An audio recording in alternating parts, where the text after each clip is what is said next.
Hello friends, स्वागत है आप सभी का सी बिबिकल आर्ट्स क्लासेस में। दोस्तों, समाजशास्त्र के टॉपिक को हम लोग कवर कर रहे थे। हम लोगों ने पिछली वीडियो में जो है ये वाला टॉपिक जो है यहाँ पे ये कवर किया था। इसके बाद दोस्तों हम लोगों ने इसके दूसरे वीडियो में हम लोगों ने औद्योगिकरण के बारे में समझा था कि औद्योगिकरण क्या होता है, और इसका जो है PDF भी अगर आपको चाहिए तो व्हाट्सएप पे कमेंट कर सकते हैं। आपको PDF जो है मैं आपको अवेलेबल करा दूंगा। और दोस्तों इसके बाद में हम लोग यहाँ पे अध्ययन करने वाले हैं नगरीकरण के बारे में, क्योंकि पिछली वीडियो मैंने आपको बताया था नगरीकरण के बारे में चर्चा विस्तार से करेंगे। तो प्रश्न आ चुका है, बहुत ही मोस्ट इंपॉर्टेंट है, इसको हाईलाइट कर लीजिए, आपसे बोर्ड के एग्जाम में पूछा जा सकता है। चलिए शुरुआत करते हैं। प्रश्न हमारा है नगरीकरण से आप क्या समझते हैं? नगरीकरण का भारतीय समाज पर क्या प्रभाव पड़ा है? इसी क्वेश्चन को अथवा करके पूछा है। नगरीकरण से क्या तात्पर्य होता है? नगरीकरण के भारतीय समाज पर क्या प्रभाव पड़ा है, यही बात को समझना है। आइए डिटेल में समझाने की कोशिश करते हैं दोस्तों। बस अगर थोड़ा सा आप वॉच कर लेंगे तो गारंटी इस बात की हम लेते हैं कि आपको हम याद करवा देंगे। अगर आप थोड़ा सा ध्यान से देख लेंगे तो आपको पूरा का पूरा वीडियो समझ में आ जाएगा। चलिए शुरुआत करते हैं। सबसे पहले दोस्तों ये समझते हैं कि नगरीकरण क्या होता है। मैं आपको अच्छे से और आसान शब्दों में समझाऊंगा, कोई रट्टा मार नहीं, कोई किताबी भाषा नहीं, आप लंबे टाइम तक इसको याद कर सकते हैं। नगरीकरण सिंपल सी बात यह है, मैंने आपको पिछले वीडियो में बताया था कि करण मतलब क्या होता है। करण मतलब होता है करना। किस चीज़ का करना, क्या करना? नगरीकरण करना। नगरों में जब लोग बस जाते हैं तो नगरीकरण होगा कि नहीं होगा? बिल्कुल होगा। आइए डिटेल में समझते हैं। जब रोजगार के लिए ग्रामीण जनता नगरों की ओर आकर्षित होने लगे तो नगरों की जनसंख्या बढ़ने लगती है। इसे समाजशास्त्र में नगरीकरण कहा जाता है। बहुत ही सिंपल सा सेंटेंस दोस्तों ये है। आज की डेट में जो गांव के लोग होते हैं वो शहर में जाके क्यों बसते हैं, शहर की तरफ क्यों जाते हैं? क्योंकि लोगों को रोजगार मिल जाता है शहर में। और रोजगार क्यों मिलता है? क्योंकि वहाँ पे उद्योगों का विकास हुआ है। पिछली वीडियो में हम लोगों ने औद्योगिकरण के बारे में डिटेल में समझा था। आप उस वीडियो को नहीं देखे जरूर देखें, क्योंकि मैंने बहुत अच्छी तरीके से समझाया है उस वीडियो को। अब दोस्तों बात वही यहाँ पे, जब लोग अपने गांव से, जो लोगों को रोजगार नहीं मिलता है गांव में, तो लोग शहर की तरफ जाते हैं। क्यों जाते हैं? क्योंकि लोगों को रोजगार मिलता है शहरों में। अब रोजगार जब मिलता है तो लोगों की आर्थिक स्थिति अच्छी होती है। तो कहीं न कहीं जब लोग गांव से शहर में जाके बसने लगें तो शहर की जनसंख्या बढ़ेगी कि नहीं बढ़ेगी? और शहर की जनसंख्या जब बढ़ने लगेगी तो इसी को नगरीकरण कहा जाएगा। क्योंकि मान लो कोई नगर इतना छोटा सा है, जब लोग गांव से शहर में जाएंगे तो इनके लिए कुछ ना कुछ जो है व्यवस्था करनी पड़ेगी, रहने के लिए, खाने पीने के लिए। धीरे धीरे जनसंख्या जब बढ़ती चली जाएगी तो ये जो नगर इतना बड़ा था धीरे धीरे यहाँ तक आ जाएगा। जैसे मान लीजिए आप दिल्ली के बारे में देख लीजिए। दिल्ली की जनसंख्या जब जो है एक नॉर्मल वहाँ की जनसंख्या थी, दिल्ली जैसे जैसे विकसित होने लगा और पूरी तरह से लोग दिल्ली की तरफ जो है आकर्षित करने लगे। इसके बाद दोस्तों क्या हुआ कि दिल्ली के आसपास का जो क्षेत्र था उसी को NCR बना दिया गया। ठीक है, उसको क्या बना दिया गया? NCR बना दिया गया। तो दिल्ली का नगरीकरण हुआ कि नहीं हुआ? बिल्कुल हुआ। पहले दिल्ली मान लो इतना छोटा सा था, जब दिल्ली में लोगों की जनसंख्या बढ़ने लगी तो दिल्ली को आसपास के एरिया को NCR बना दिया गया और पूरा क्षेत्र दिल्ली NCR कहलाने लगा। तो यही क्षेत्र जो है नगरीकरण कहलाता है। इस प्रकार से नगरों का विकास होता है। आई होप दोस्तों आपको समझ में आया होगा। एक प्रक्रिया और समझ लेते हैं नगरीकरण में। नगरीकरण वह प्रक्रिया है जिसके द्वारा किसी भी समाज में उद्योग धंधों के विकास अथवा अन्य कारणों से नगरों का विकास होता है। सिंपल सेंटेंस में तो ये बात कहना चाह रहा है कि नगरीकरण क्या है? एज अ प्रोसेस है, एक प्रक्रिया है। किस प्रकार की प्रक्रिया?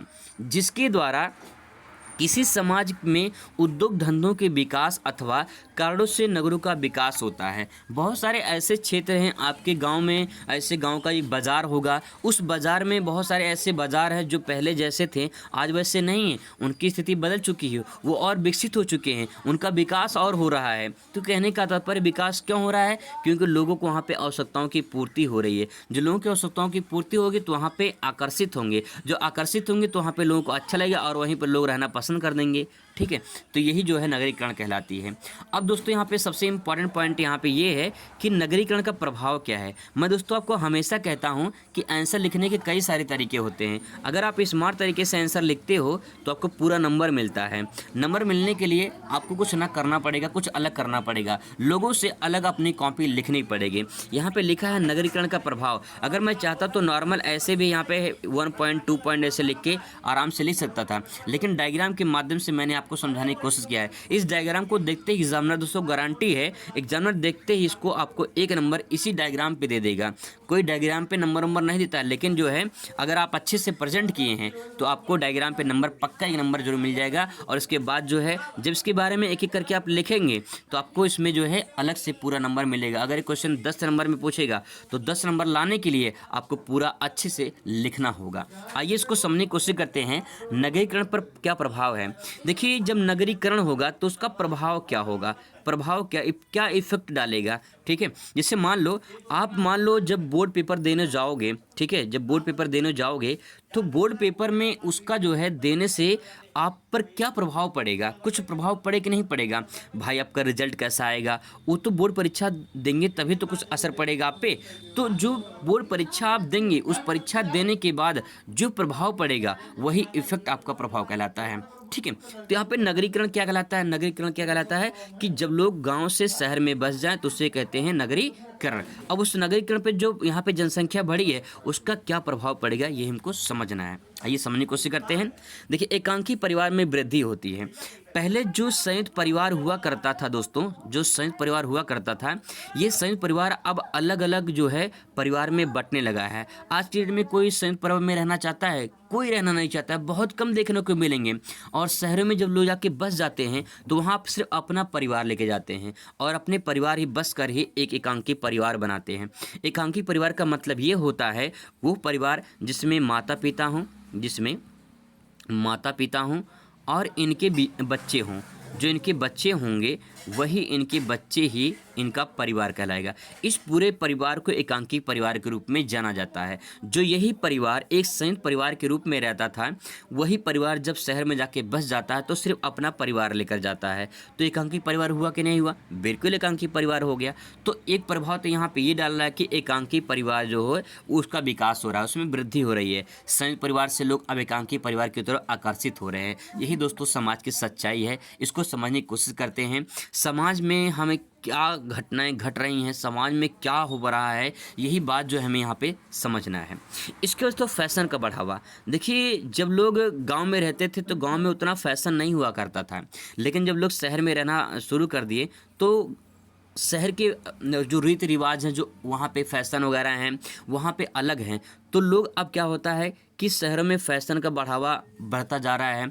अब वही फैशन गांव में भी धीरे धीरे आ रहा है, लेकिन कहीं न कहीं नगरीकरण में फैशन का बढ़ावा ज़्यादा होता है। लोग फैशन अब जैसे कोई फटा जींस है, अगर कोई फटा जींस पहले पहनता था तो उसे गरीबी कहा जाता था। देखो बेचारा कितना गरीब इंसान है, गरीबी में जीता है, फटा फटा कपड़ा पहना है। लेकिन आज के में कोई फटा कपड़ा पहन ली ना तो बोलेंगे भाई फैशन का ज़माना है, फैशन है ये। तो यही है फैशन का बढ़ावा, कैसे, नगरीकरण के द्वारा। ठीक है, इसके बाद दोस्तों सामाजिक विजातियाँ। सामाजिक विजातियाँ का मतलब क्या, जब लोग दोस्तों शहर में जाते हैं बसने के लिए, विजातीय का मतलब होता है कि वहाँ पे कोई जाति धर्म अपने आप में एक ही जाति का नहीं होता है, कोई सब अलग अलग जाति के लोग जाके बसते हैं। तो मान लो जो शहर है वहाँ पे मान लो कोई जाति ए का है, फिर यहाँ पे उनके पड़ोसी कोई बी, कोई सी है, फिर वहाँ पे कोई मान लो ए है, फिर उसके बाद मान लो कोई यहाँ पे डी है। ये विभिन्न प्रकार की जातियाँ हैं। तो इनमें बी जातीय का मतलब अलग अलग जातियाँ होना, कोई एक जाति का नहीं है। लेकिन क्या होता है जैसे गाँव में है तो गाँव में यहाँ पे एक अलग पूर्वा है, एक अलग पूर्वा है, एक अलग पूर्वा है। ये जो पूर्वा बटा होता है ये कोई एक जाति होती है, ये कोई बी जाति होती है, ये कोई सी जाति होती है। दोस्तों मैं जाति का यहाँ पे मैं जाति धर्म को नहीं मानता हूँ, इसलिए मैंने जाति को यहाँ पे इंडिकेट नहीं किया है। आप अपने तरफ से जाति को समझ सकते हैं कि आपके गांव में, आपके शहर में, आपके शहर में नहीं गांव में, ज़्यादातर गांव में होता है, आपके क्षेत्र में जो पूर्वे होते हैं उसमें एक जाति को अलग पूर्वा बना होता है, किसी दूसरी जाति का अलग पूर्वा बना होता है, किसी दूसरी जाति का अलग पूर्वा बना होता है। तो ये अलग अलग पूर्वे बना होते हैं, जाति के आधार पे बांटा होता है। तो कहीं न कहीं जब नगर में बसता है तो समाज अलग अलग 20 जातियाँ हो जाती हैं, हम लोग जातियाँ अलग अलग उनकी होती हैं। किसी एक ही क्षेत्र में, एक ही समाज में जो है अलग जाति आपको मिलती है, एक ही जाति के नहीं मिलते हैं अगर नगरीकरण होता है वहाँ पे तो, ठीक है। इसके बाद तो अंधविश्वासों की समाप्ति। ऐसे बहुत सारे लोग होते हैं जो गांव में रहते हैं, बहुत सारे ऐसे लोग होते हैं जो ये सोचते हैं कि बिल्ली रास्ता काटती है तो कुछ हो जाता है। लोग ये समझते हैं कि जो है कुछ अंधविश्वास, झाड़ फूक वाले जो होते हैं वो कुछ तांत्रिक वाला वो कुछ होता है। अब यहाँ पे बहुत सारे ऐसे लोग, बीमारियाँ होती हैं जो लोग झड़ाने जाते हैं कि भैया देखो हमारे जो है पीलिया हो गया इसको झाड़ दीजिए, ये हो गया उसको झाड़ दीजिए। तो ये भूत प्रेत का साया, ये जो अन्य चीज़ें हैं इसकी कहीं न कहीं कमी होती है, क्योंकि नगरों में लोग शिक्षा ग्रहण करते हैं, लोग विकसित हो जाते हैं, लोग समझने की कोशिश करते हैं, तो अंधविश्वास दूर चला जाता है, अंधविश्वास की समाप्ति हो जाती है। यही नगरीकरण का प्रभाव है दोस्तों, ठीक है। आई होप आपको समझ में आ रहा होगा। श्रम विभाजन, श्रम का मतलब क्या होता है? श्रम का मतलब होता है मजदूर या श्रमिक, ठीक है। अब विभाजन का मतलब क्या होता है? बंटवारा होना। तो समाज में क्या एक ही प्रकार के श्रमिक रहते हैं? नहीं, अलग अलग रहते हैं। तो जब नगर में लोग जाएंगे तो एक ही काम नहीं करते हैं, जिसको जो काम मिलता है वो काम करना शुरू करता है। मान लो कुछ लोग कंपनी में हैं, कुछ लोग मॉल में काम करते हैं, कुछ लोग दुकान में काम करते हैं, कुछ लोग फैक्ट्री में काम करते हैं, कुछ लोग बिजनेस करते हैं, कुछ लोग व्यापार करते हैं, मतलब एक ही चीज़ है। कुछ लोग दुकान खोलते हैं अपना, कुछ लोग जो है नौकरी करते हैं। तो कहने का तात्पर्य है कि श्रम का क्या होता है? विभाजन होता है। सिंपल सी बात ये है, ठीक है। इसके बाद तो आता है आर्थिक विकास। आर्थिक विकास का मतलब क्या? जब लोग नगर में जाते हैं तो नगर में क्यों जाते हैं? क्योंकि नगर में लोगों को क्या मिलता है? रोजगार मिलता है। जब लोगों को रोजगार मिलेगा तो लोगों की आय होगी, बढ़ेगी कि नहीं बढ़ेगी? बिल्कुल आय बढ़ेगी। जब आय बढ़ेगी, आय अच्छी होगी तो आर्थिक विकास होगा कि नहीं होगा? बिल्कुल होगा। सिंपल सी बात ये है। आप तरीके से दोस्तों को समझने की कोशिश करेंगे तो दिक्कत आपको नहीं होगा। आप अच्छे तरीके से समझ सकते हैं, कोई दिक्कत परेशानी आपको नहीं होगी। चलिए, आई होप दोस्तों आपको ये प्रश्न समझ में आया होगा। बहुत ही इंपॉर्टेंट प्रश्न है। मिलते हैं नेक्स्ट वीडियो में नए टॉपिक के साथ। Thanks for watching.